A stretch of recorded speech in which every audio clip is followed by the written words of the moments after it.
Hey, Cooper Kupp, man. Like, Yep. I feel like every skill guy we've had on, we've said, like, how is he getting so open? And you talked a lot about this, like, 3-by-1 manipulation that they do to make sure they have the matchup on the backside of that bunch, which I think is really, you can kind of see it on the field, but you kind of illuminated it. So tell our listeners kind of what you were talking about with the bunch and where you set Cooper Kupp to get the matchups you want. Can I point out, by the way, who was your last guest on the show? Calvin Johnson. Calvin Johnson. So you're like, let's ask Barnwell about this wide receiver. Yes. Calvin Johnson. Well, his whole thing was if you're taking away Cooper Kupp, put him in the slot, like, you know, give him more options, more field to work with. They're probably going to build a triangle over him, bracket him, all that stuff. But I want to know what the Rams have been doing to get him. You're the guy who grinds the tape. Calvin Johnson isn't grinding the tape like Wild Bill Barnwell. Explain it to us like we're 4 years old. Yeah, 4. All right. Cooper Kupp, what they do is they give him the option to break out a bunch of different ways. They run a choice route. So what they do is they clear out space. They have guys running in front of him, running deeper routes, take away the safeties, try and take away some of those brackets over the top, and give him a two-way go where you can break to the inside or break to the outside. So he's reading not only the leverage of the defensive back, so the way the defensive back is shading him relative to what help the defensive back has, but also what's the coverage? Where are the safeties coming from? Are they bringing a safety down? Are they buzzing a safety? Are they buzzing a linebacker? Are they moving guys around? And I think that gives you, gives you the ability to break to a space that's always going to be open. That's how he gets open so frequently. He's so good at reading those coverages, so good at reading leverage, and then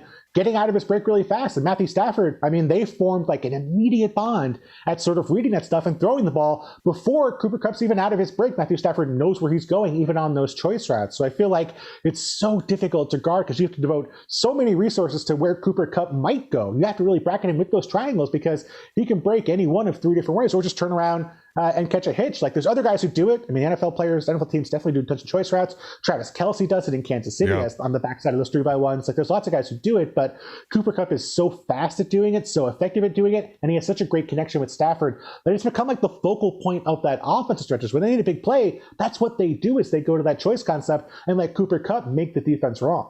And I think, like McVay has done a really nice job here. There was a time where I felt like he was getting caught up too. And I felt like maybe a little bit towards the tail end or like post Todd Gurley that you're like, okay, it's midnight and we're turning into a pumpkin here. But like he's honestly done such a great job of adapting, whether it's new quarterback, albeit it's an upgrade, whether it's Robert Woods getting hurt and how are we going to find a way to get the ball to OBJ, manage that relationship, which I actually think is like that relationship has probably managed itself fine. Like Stafford's got a strong personality. He's got a strong personality. But not just that, you touched on the way they've kind of amended the way they run the football and how that bleeds into the play action pass game.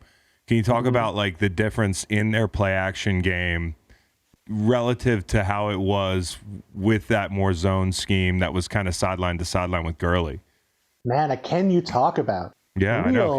Can you real talk? Media shit? Yeah, I know. I love it. Yeah, see? Yeah, I mean, like when they got beat by the Patriots in the Super Bowl, there was that sort of 6-man front, that 6-1 front they saw. I think Vic Fangio ran it against them. I think Matt Patricia ran against them in the regular season. And then they saw it in the Super Bowl from the Patriots. So we saw teams copy it. And it really, it gives you the opportunity to get a defensive lineman or a linebacker shooting into a gap against outside zone and having a chance to make a play in the backfield for a loss. The Patriots are good enough tacklers in that game to pull that off time and time again. So that was hurting their run game and it was hurting their play action game because so much of their play action game was based off of outside zone. And other teams who run this offense have those issues. Like we saw Kyle Shanahan in the Super Bowl with you guys where they ran a ton of crack toss in that game because, I'm sure Belichick was thinking like, we're going to try and get in the backfield against those zone stretch plays for losses. And so like McVay didn't always have that plan B. They didn't have that plan B in the Super Bowl and that cost them that game. Their defense played great. They should have won that game if they had more on offense. So now they've changed. Now we see more duo. We see more wind back. We see more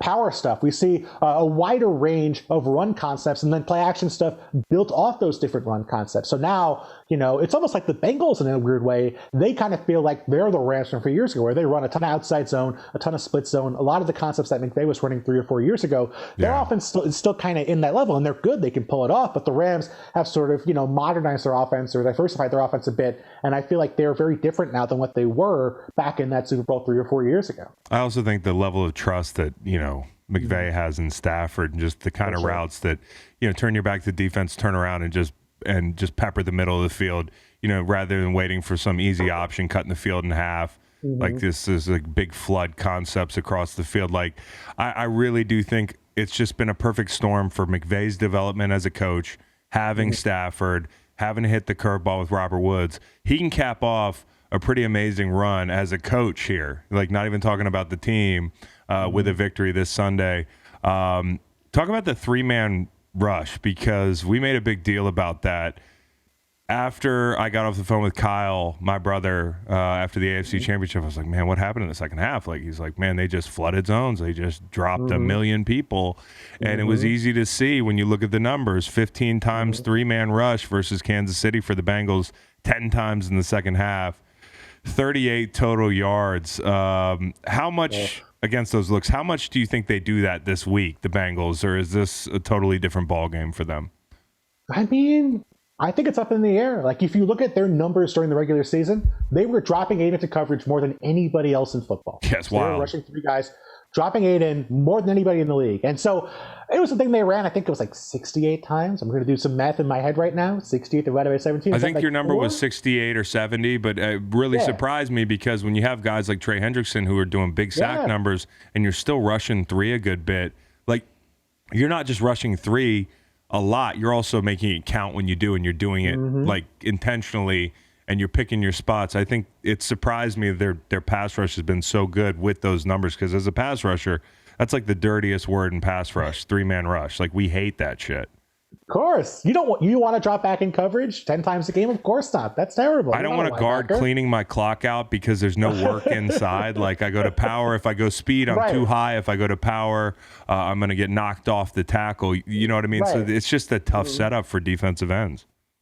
Of course. It's a lose-lose for you guys. And I feel like they did such a good job of it because they were so disciplined in how they kept their lanes. They didn't create some easy opportunities for Mahomes to scramble. They had a spy on some plays. They were chipping Kelsey. Like, they were getting so much out of dropping 8 in the coverage. It wasn't just putting 8 guys in coverage and hoping that they were going to figure something out. There was like an actual plan behind it. Intentionality about it. Yeah. It's like, hey, we're going to get some things done. We're going to, like the Hubbard ad rush at the end of the game in the red zone was just not only great execution, timing, but also a great tackle by Sam Hubbard. It just feels like everybody's bought into their system. And I kind of wonder, and by the way, I got this from your column, Stafford, 26.6 QBR when teams drop 8. Yeah. So he hasn't been Superman when they drop 8. The Bengals defense has improved a great deal after halftime. Their EPA, this again from your column, 17th in the first half, 8th after halftime. The Rams improve after the half too, so they got some adjustment making, coaches in that locker room. But does Lou Anarumo get like a hot name if they do a good job this Sunday? Like, because I haven't heard his name at all in head coaching cycles, and I feel like when you do all that, and you probably hear that the players like him, and if they can win a Super Bowl and keep the points down, does he become like one of these coaches in the cycle the next year? They should, right? Yeah. Like, it feels very Todd Haley to me, where it's like no one had heard of Todd Haley when the Cardinals made that run, and suddenly he was a head coaching candidate and got a job, I think, either that year or the next year. That's a great point. Yeah, Todd Haley. That's a good poll. It just feels like, like he was not getting that hype. But I'll tell you what, man, like how many players on that team have come from other places and been better than they were in those spots? Like, Trey Hendrickson was, a rotation guy his first 3 years in New Orleans, very good last year, playing at a higher level this year. Larry Ogunjobi comes over from Cleveland. He was more consistent before he got hurt. Chidobe Awuzie, corner from the Cowboys, was a guy who they were happy to move on from, a guy who's been, a very good starter. Even Eli Apple, a guy who was a journeyman elsewhere, has been, That's his favorite he's been guy. a starter. Eli Apple, Giants fan. So he's keeping his feet and running down the field and keeping his helmet buckled. He's not tweeting about Cincinnati somehow. Yeah. Yet. We're going to see some 2016 Giants on Giants crime with Eli versus Odell in this game, and I think that could be somebody knows damaging. that matchup pretty well, and I think it's Odell. Yeah. Geez. So I mean, like I feel like he's made.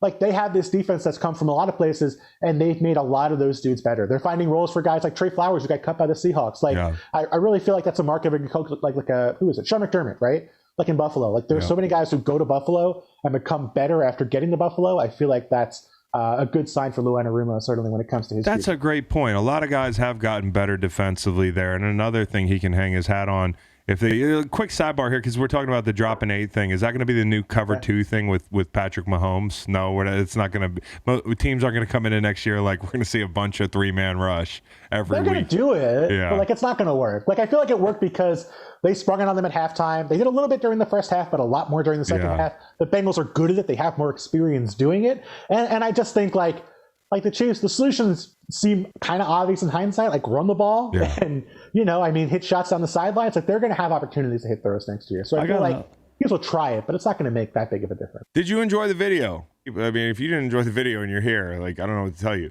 Listen to the full podcast on Spotify, Apple Podcasts, and other podcast streaming platforms. Wherever you want to get the podcast, you can get the podcast. Pretty simple. New episodes every Monday, Wednesday, and Friday. Don't forget to like and subscribe for more content. Podcasts get pretty wild. This is real tame.